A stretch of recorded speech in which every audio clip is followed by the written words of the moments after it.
Hey, what is going on guys, EK Drifter 458 here, and today before we get into the car build or the custom car build of the Audi S3, I just want to address the subject of the Lamborghini Veneno top speed run that I done yesterday. Now a few of you guys were saying that I missed out 7th gear. Now there is a reason for that. I know there's a 7th gear in the Veneno, I knew that, but as you can see here plainly the revs are not getting up to the full maximum revs on the Le Mans straight. And if you change into 7th gear, which I'm going to do in a second, you'll see that it jumps down to 208. Now, in the run that I'm doing, it even goes down to 207 right here. Now, I done a second run again that you'll probably see in a second, going all the way back down. The way this is going the backwards way, this is going the opposite way. But going back down, it does the exact same thing. When you pop it into 7th gear, it takes it down to 207. So that's the reason why I didn't use 7th gear yesterday, guys, because it's kind of like a cruising gear. Just like put it into the maximum gear so you don't like get the maximum acceleration out of it when you just want to cruise and that. So basically that is the reason why I didn't use it yesterday. So I hope that cleared things up, guys. So anyway, enjoy the build.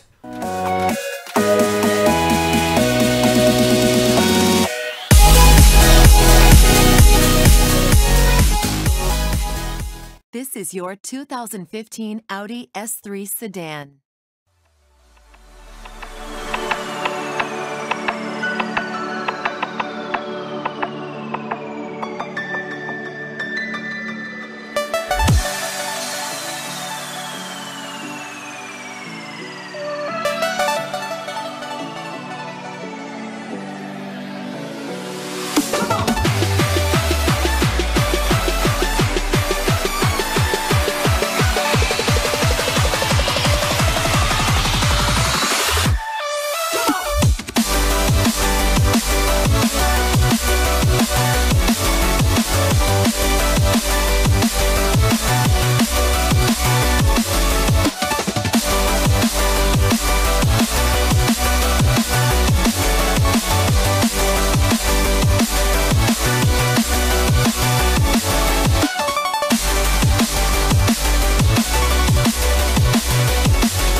Hey, what is going on guys, EK Drifter 458 here, and today, welcome to a custom car build of the brand new 2015 Audi S3 Saloon. Now, I never expected this to come in the pack. It was one of the underdogs from the pack, let's just say that, because it's very, very good indeed. Because I was reading some comments on the forums the other night, and people were saying, "Oh, why is that car in? It's not good. It's hardly that good." So I'm like, that. Don't speak too soon, seriously, because I drove this thing bog standard last night, and it was very, very good indeed. But I'm going to be speaking about that later on. But anyway, I've had to say, in terms of like looks and that, it's completely different from all the other Audis, because the other ones right now, like the A6 and the A4, you really can't tell them apart. You really can't, because basically the A6 is just a tiny bit bigger than the A4.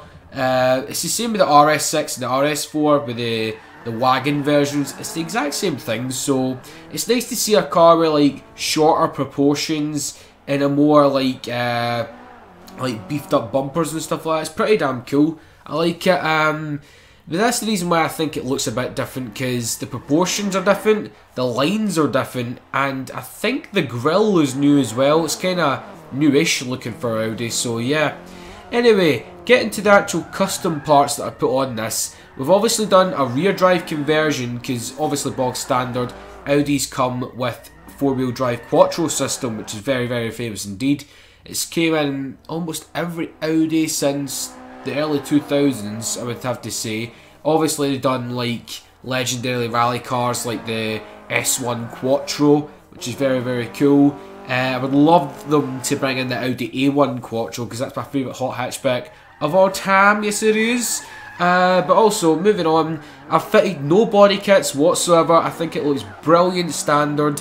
And plus, the body kits that were on offer wasn't exactly that great of a choice, because we had an aftermarket one and then the standard A3 bumper. That's it, really. So there was no spoilers or anything like that. Well, there was, but you can.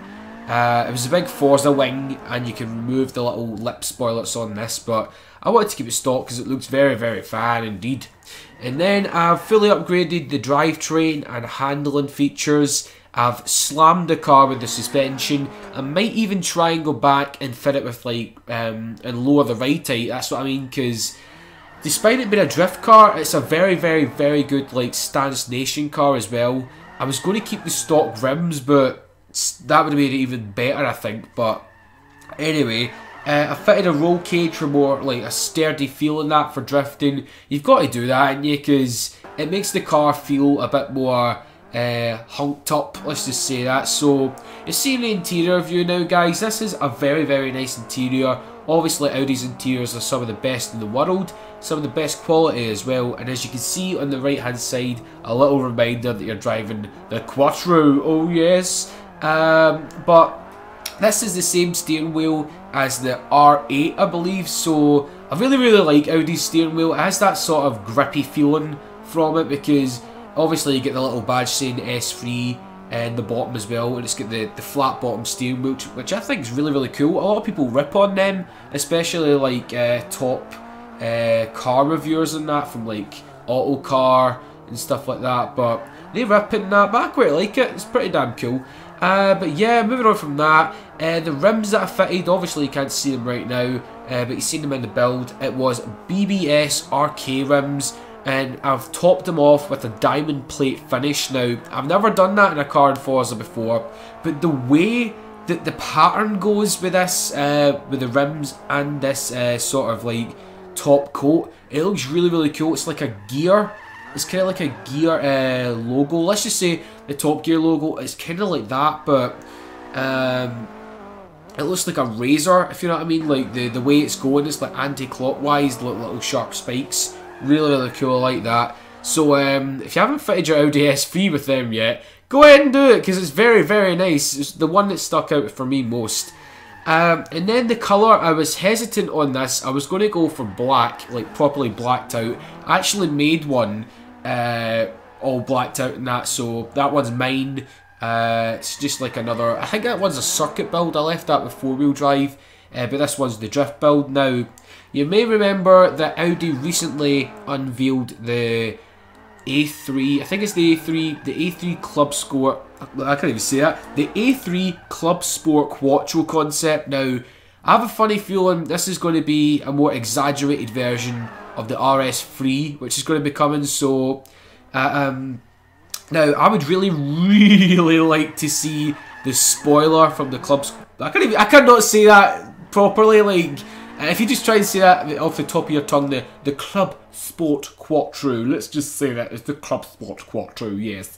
But I would love to see the spoiler from that thing make it onto the production RS3, because oh, it's got one of the craziest spoilers. It's like just like a massive flap. Now, I'm going to compare it to the RS5 spoiler, which is just a little, let's just say it's a little flap, right? This thing's got like a freaking oven tray for a spoiler. It's that freaking massive. Now, it's got the rear light on it as well, which is awesome, really awesome. But anyway, if you don't know what that car is yet, guys, I'm going to leave a link down below for the video of Audi's unveilance of it, because it is badass and I would really like that to be the new RS3. So yeah, the reason why, as I was getting back to the colour there, I chose this kind of darkish blue sort of thing, because that is the colour of the Club Sport Quattro. I said it right that time, and it looks very nice indeed. And I fitted it with like some racing stripes. I haven't done that for a very long time in a car, because I normally only do that with like old muscle cars, some Japanese tuner cars, but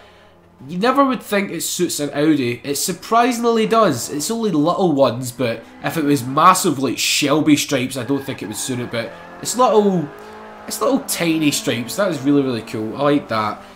So moving on, and we're going to be talking about the actual power upgrades that I've done to this thing. So, standard form, it comes with a 2 litre, 300 brake horsepower, 280 pounds-feet of torque engine, which is really good for a Audi these days, because especially an S3 version, because the old S3 hatchback, that had about 260 horsepower. Don't quote me on that, guys, but I think it's been about 252 or 260 horsepower. Now, that was a perfect drift. Look at that drift.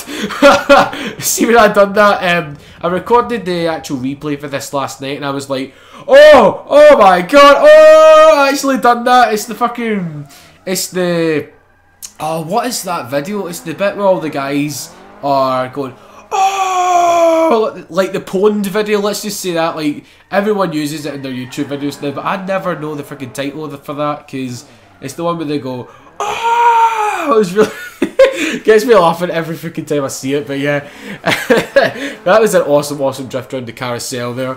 But yeah, leave a like for that drift. Will joking, I wouldn't do that to you guys.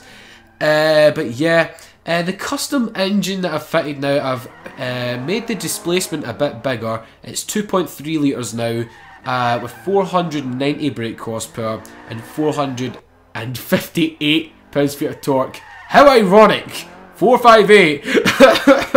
Anyway, and it's also lighter now. It is 2,426 pounds. I don't know if I actually mentioned what it was stock, but I'll mention it again. It was 3,153 pounds stock, but we've nearly got £1,000 lighter, nearly £1,000 lighter, around about £800 lighter than that. That's really cool. But the acceleration in this thing is pretty damn good for what it is, especially having the car lightened. As I says, it makes a hell of a lot of a difference from its stock, because when it is stock, it didn't feel as fast as it should be. It really didn't, because it has 4-wheel drive stock, obviously, so you get a better launch off the line, but it doesn't really have that sort of boof, like an acceleration like that. But it's okay, but for the handle in front, now, I drove the standard S3 Saloon at the ring last night, and I'm happy to report that Audi is actually finally cured their understeer problems with this car, because in standard form, this is absolutely amazing for grip, and is also equally as good for speed exiting the corners, because although it hasn't got really good acceleration in a straight line, coming out of the corners with that much grip, holy jeebus, it is very good indeed. Because it just feels like it's got claws that is dragging you out of the corners. It's absolutely amazing, this little car.